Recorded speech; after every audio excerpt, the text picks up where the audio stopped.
Well, everyone, it's time for us to go and take a look at the 13-inch 2013 MacBook Pro and or the 15-inch 2013 MacBook Pro and see how these particular MacBooks still hold up in 2024. Now, the big thing I want to get out of the way is that these particular MacBooks are substantially older in this day and age than they've ever been before. These are the oldest these MacBooks have ever been, which is kind of funny to think. And the thing I would definitely tell you is that since these MacBooks have came out, this MacBook is over 10 years old. It's almost 11 years old at this point. And Apple has made massive improvements with their whole entire MacBook ecosystem since these MacBooks have came out. The last 4 years have been crazy for Macs now that we have the Apple Silicon chips. So it makes less and less sense every year to buy an Intel Mac. There's maybe some capability and some advantages of buying an Intel Mac, but even with a 2013 Mac, this thing is substantially older, and it just doesn't really make a lot of sense to go and buy a MacBook like this anymore, in my personal opinion. But let's talk about how this thing still holds up. If you want to pick up a MacBook that I still would recommend buying this year, links will be down in the description. You can get that from there, and you can help support the channel at the exact same time. Now,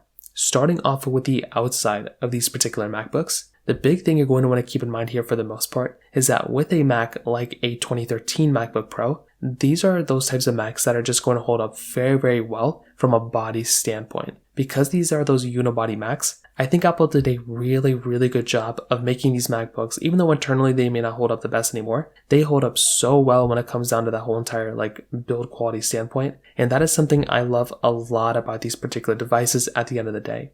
So with these Macs, on the top, you're basically getting this flat. So basically on the top, you're getting this completely silver unibody structure. You're getting this Apple logo that's glowing on the front, which is actually something that's super nice. I love having that just glowing logo on the front. And I do think this in and of itself is another very cool thing going on here. You can basically go through and pick up a Mac like this and have a very good build quality, which again for me is something that is beautiful. On top of that, you're basically getting just the standard type of build, so it's completely built out of aluminum, which is amazing. And like I said before, it looks very, very good at the end of the day. On top of that, it's just flat sides, so just completely flat sides, but the port selection is very interesting. So on one side, and this is something that for many years, because it was 2 generations of MacBooks after this, that's when they completely removed all the ports. With this particular MacBook, you're getting on the left side a MagSafe 2 port. So a really good MagSafe port you can just plug in. 2 Thunderbolt 2 ports. So you can go through and just plug in your Thunderbolt 2 ports right there, and you can connect to a Thunderbolt dock or Thunderbolt monitor, depending on what you wanted to do. You're also getting a USB 3 port, which again is amazing, and you're getting a headphone jack and then microphones right next to it. So that was just on the left side. On the right side, it was the most craziest thing ever. You're getting another USB 3 port, which is great, an HDMI port, which is amazing, and you were getting an SD card slot as well. The fact that you were able to get an SD card with so many ports and so many things across the board was just so amazing, and it was without a doubt one of my most favorite things going on for this particular Mac. And I do think that in and of itself was something that was very, very nice. And if I was going to go through and pick up a particular Mac, this was by far one of the coolest things going on here. I truly do feel I felt like at that time, if I was to go through and pick up a particular MacBook, this type of MacBook for those many years would be one of the better types of things I could have bought because it would have held up so well. And it was, without a doubt, in my personal opinion, a really, really cool thing going on there because the build quality, the I/O, the ports, everything about this particular Mac was just so amazing, and I loved that so much about this particular device. So I do think at the end of the day, from that particular side, this particular Mac, in my personal opinion, gets a thumbs up for me, and I love this Mac at the end of the day. So from that side on the exterior body, it really held up fairly well. And that's the thing, these older MacBooks are almost they look better than they perform now because you could still pick this thing up and still think it is a, very good, well-performing machine. And in some ways it might be, but I'd probably say for the average everyday person, it doesn't make any sense to buy a Mac like this anymore. And that really comes down to the software side. So the software of these MacBooks, as you may have probably guessed, just aren't really doing that well anymore. This Mac has been unsupported with software for a couple of years now, and that's kind of an issue when you're going to go through and pick up a particular device. I would hate for you to go and buy a Mac and have it already outdated with software or have it not performing that well or something along those lines, because that can cause lots of issues and lots of problems for your particular Mac. And I feel like from that particular side,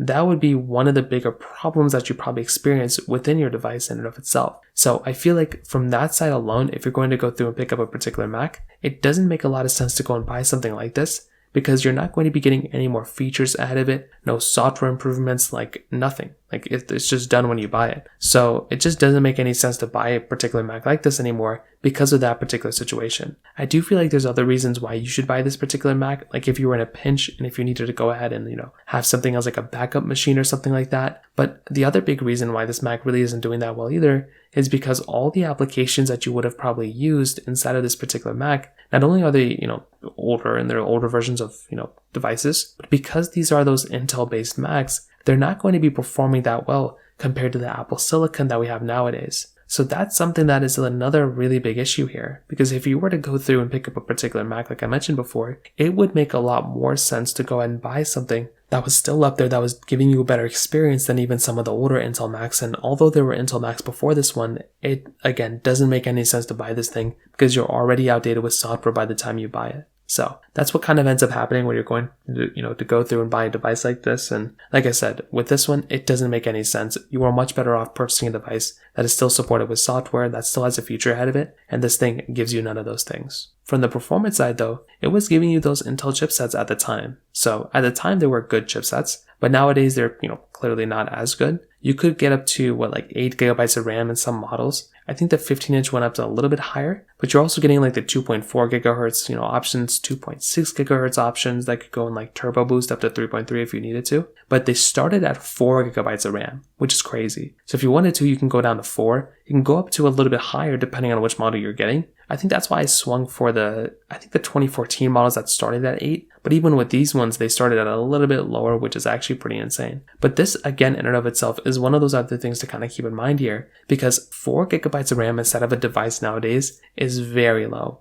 That is nothing. There's no point in buying a Mac that's going to be giving you 4 gigabytes of RAM. It just makes zero sense at all. And you were substantially better off, purchasing a Mac that's going to be giving you a better experience rather than these things. So from a build quality standpoint, from a performance standpoint, from an everything standpoint across the board, it really doesn't make a lot of sense to buy a Mac like this because it's just going to be a older machine with older chipsets, with older software, with older everything. So to kind of sum it up, what I'll definitely tell you, I in some ways think these particular Macs are okay, right? I think they're good enough and I think they get the job done for a lot of people. But you are so much better off purchasing Macs that are still supported with software, and you are probably even more better off buying Macs that give you those, Apple Silicon chips. The Intel chips are a little bit older. I wouldn't really recommend buying them. But like I said, if you can, I would probably recommend buying those Apple Silicon chips and buying those Apple Silicon Macs, because those are going to be giving you overall better experiences than these particular Macs when it comes down to it. So from that side, that kind of covers it up here. If you have any other thoughts or questions, let me know in the comment section below. Hit the like button, that would mean so much, but definitely hit that subscribe button. More importantly than everything else, I love every single one of you guys. Hopefully I'll catch you guys in the next video. Peace out till then.